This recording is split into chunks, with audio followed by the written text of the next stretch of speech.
Euzu billahi mineşşeytanirracim.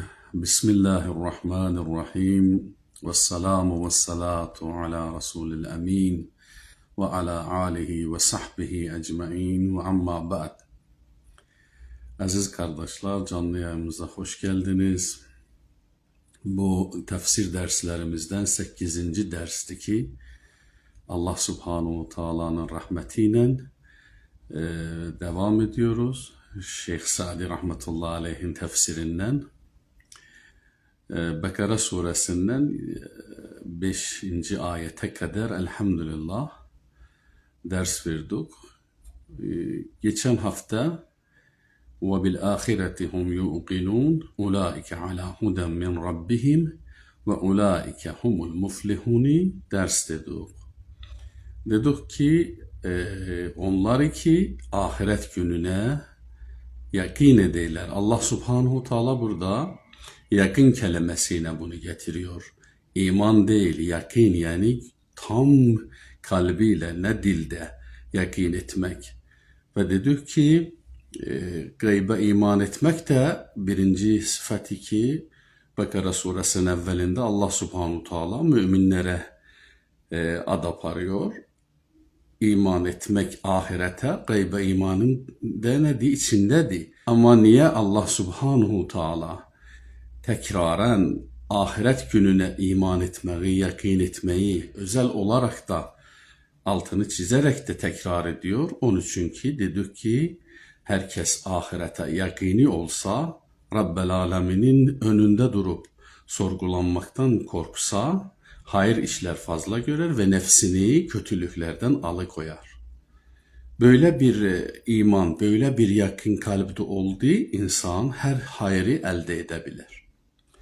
Dedik ki Allah Subhanahu Teala buyuruyor, böyle bir sıfatlere sahip olanlar, onlardılar ki Rablerinin tarafından hidayet olmuşlar. Bu özel bir hidayetti. Rablerinin tarafından hidayet olmuşlar ve olardılar ki felaha ve kurtuluşa ermişler. Elə ki Allah Subhanahu Teala müminlerin, müttekilerin sıfatlerin ve onların sonlarını açıkladı. Onlar iki bunların tam zıddidiler, bunların tersinde kalıyorlar. Onlar iki husrana uğramışlar, onlardan bahsediyor. 6 ve 7. ayet kimlerin sıfatleridir? Onlar ki husrana uğramışlar, onlar ki her şeyi elden vermişler. Onun için Allah Subhanahu Teala buyuruyor ki Euzu billahi mineşşeytanirracim. İnnellezîne keferû sevâun aleyhim enzertehum em lem tunzirhum la yu'minun.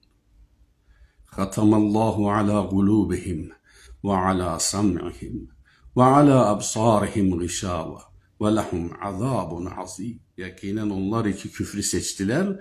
Onlar için hiç fark etmez. Onları eğer uyarasan uyarmayasan onlar iman etmeyecekler. Ne için? Khatamallahu ala kulubihim ve ala sam'ihim. Allah Subhanahu Teala onların kalplerine ve kulaklarına mühür vurmuş. Ve ala absarihim gışâve ve lehum azabun azim. Ve onların gözlerine bir perde koymuş ki onlar hayırlarını görmezler. Ve onlar için büyük bir azap vardı. Bu kısa manası değil. Şeyh Sa'di rahmetullahi aleyh buyuruyor ki Allah Subhanahu Teala bize haber veriyor ki onlar iki inkarçıdılar, onlar iki ayetleri inkar edeyler, küfür onların sıfatlerine dönmüş. Onlar küfrü aynı kendi renkleri gibi olmuş yani. Bunların iç içe nasıl bir beze renk tamamen gider ve ondan ayrılmaz. Yani küfrde bunların sıfatlerinden, renklerinden ayrılmaz. Ne kadar onları uyarasan, nasihat edesen, asla o ebeda olar imana gelmezler, kabul etmezler. Küfür yani inkar etmek, tamam o şeyler ki Peygamber sallallahu aleyhi ve selleme indirilipti. Bütün indirilenleri inkar etmek veya bazılarını. Bak burada dikkatli olalım.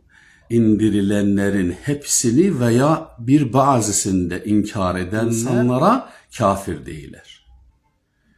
Burada bakın Şeyh Sadi rahmetullahi aleyh bunu güzelce bize açıklıyor. Çünkü bazı insanlar yanlış anlayırlar. Böyle düşünürler. Kafir odur ki, deyip ki ben Kur'an'a inanmıyorum. Kafir odur ki hadisleri inkar eder. Hayır.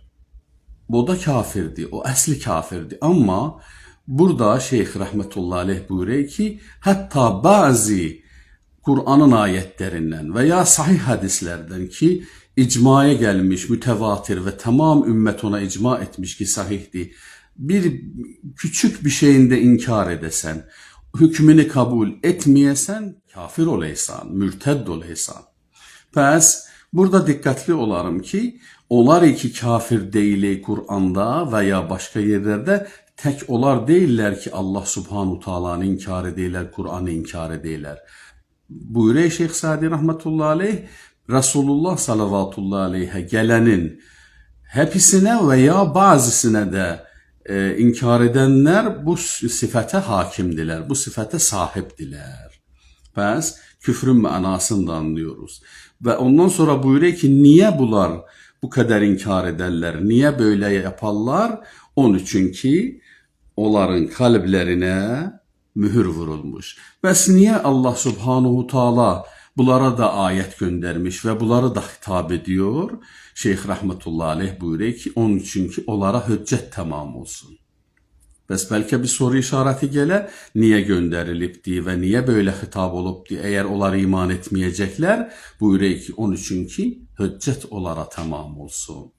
Hüccet tamam olandan sonra daha ya ahiret gününde demesinler ki bize bir Resul gelmedi, bize bir ayet gelmedi, biz anlamadık. Cehalet üzrü bunlardan kalkmış olsun. Allah Subhanahu Taala bu ayetleri gönderdi ki Resulullah sallallahu aleyhi emretsin ki ümidi onlardan kes. Onlar iman etmeyecekler. Çünkü Resulullah sallallahu aleyhi'nin kalbi çok yumuşaktı. Çok böyle insanlara müştak idi. Çok çaba gösterirdi ki iman etsinler. Onlar iman etmeyen de çok üzülürdü. Onun için Allah subhanahu teala Resulünün kalbini mütmain dile ki böyle insanlar ne kadar davet edersen etmeyesen onlara aynı birdi, fark etmeyecek. Onlar iman etmeyecekler. Ve Resulullah sallallahu aleyhi rahatlandı bu ayetler gelenden sonra. Çok rahat oldu. Sonra buyuruyor Şeyh Sadi rahmetullahi aleyh ki o engeller ki bunların iman etmeklerinden alıkoyuyor ve onlar iman etmeyler bu meseledir ki Hatamallahu ala kulubihim ve ala sam'ihim ve ala absarihim gışabe. Buyuruyor ki yani Allah bir türlü onların kalplerine mühür vurmuş ki iman onların kalplerine girmez. Ve küfr ondan çıkmaz. Küfr onların kalplerinde hapsolmuş. İman onların kalplerine girmez ve küfr ondan çıkmaz. Çünkü biliyorsunuz iman nurdi, küfr karanlıklardı, zulümattı. Eğer bir insanın kalbine nur girdi, iman oldu, onun kalbindeki küfürler, inkarlar, şüpheler, şübehat, her şey ondan çıkar ve o kalp temizlenir. Pes Allah Subhanahu Teala böyle bir insanların kalplerine mühür vurmuş ki ona asla iman girmez ve küfür ondan çıkmaz. Ve onların kulaklarına da mühür vurmuş. Ve onların kulaklarına da mühür vurmuş ki onlar hayırlarını duymazlar. Biliyorsunuz ki kulak kalbin kapısıdır. Eğer insan duymasa kalbinde bir şeyi ona düşünüp ona iman edemez. Pes kulaklarına da mühür vurulmuş. Onlar hayırlarını duymazlar. Ve devamda buyuruyor ki وَعَلَى أَبْصَارِهِمْ غِشَاوَ yani bir perde gözlerine çekilmiş ki mühkem bir perde, kalın bir perde gözlerine çekilmiş ki onlar hayırlarını görmezler. Asla dahi hayırlarını göremezler. Şimdi burada bir soru işareti belki gelsin insanlara ki Allah Subhanahu Teala niye bazılarını böyle hidayet ediyor, bazılarını hidayet etmiyor? Bunun devamında Şeyh rahmetullah aleyh bir ayet getiriyor bize. Bir ayet getiriyor ve buyuruyor ki Allah Subhanahu Teala buyurdu başka bir ayette ben kalplerin ve gözlerin çevirdim. o türlü ki, əvvəl dəfə iman onlara ərzə olanda, iman onlara deyəndə onlar iman gətirmədilər. İnkar etdilər, inat etdilər. Birinci dəfə ki, bir sifət insanlarda vardı. Bazıları haqq birinci dəfə deyəndə onların kalbləri inkarçıdır, kabul ederlər haqqı, kalblərinə daxil olar. Amma bunları buyuruyor ki, inatlarının, kendilərinin kötülüklerindendir, fitrətləri, kalbləri kötüdür ki, birinci dəfə iman onlara sunulanda asla onu kabul etməylər və nə yapaylar? Ondan başlayırlar zıddılıq etməyə və ondan savaş açaylar çox insanlar. Bunu ki insanlar biz dikkat etseniz kendi çevremizde de çok görüyoruz. Maalesef bazılarına mühkem ayetleri diyorsun, sahih hadisleri diyorsun, diyor yok benim hocam demiş ki böyledir, benim dedikli çevremden, babadan gelenlerin böyledir. Görürsen bunlar da hakla cədəl edirlər, mücadilə edirlər, kabul etməyirlər. Böyle bir insanlar bu günlerde değil çevremizde vardılar. Şeyh buyuruyor ki bu fiil bu dünyanın mücazatıdır. Bu dünyadaki olar böyle imandan mahrum kalalar. Devamında buyuruyor Şeyh rahmetullahi aleyh ki وَلَهُمْ عَذَابٌ azim, onların ahiret əzablarında Allah subhanahu taala bize açıklayır.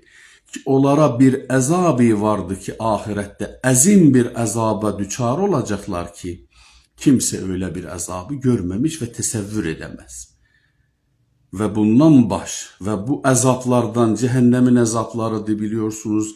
Ayetlerde herkes duymuş ateşlerdi, yemekleri nedir, içecekleri nedir. Çok azaplar ki Allah subhanahu taala bizi ve sizi onlardan korusun. Ve esasda başta Allah subhanahu taala'nın qəzəbi ve onlara kızmağı. Subhanallah, Allah subhanahu taala'nın onlara kızmağıdır ki Şeyh rahmetullahi aleyh buyuruyor sonsuza kadar devam edecek ve onlar asla ve ebeda kurtulmayacaklar. Biz bildik ki bu dünya azabından sonra ahiretin azabı ve lehum azabun azim, yani ahirette bir azaba düçar olacaklar ki akıllar onu almaz. Bundan bir yana Allah subhanahu taala münafiklerin sıfatlarını bize açıklayır ki biz münafikleri de tanıyaq. Gelen haftaya münafiklerin sıfatlarını inşallah okuyup ve devam edeceğiz. Allah subhanahu taala bizi ve sizi kafirlerin ve münafiklerin sıfatından amanda koysun ve bizi evvel ayetleri ki müttakilerin sıfatlarıydı onlardan yapsın. Vesselamu aleykum ve rahmetullahi ve berekatuhu.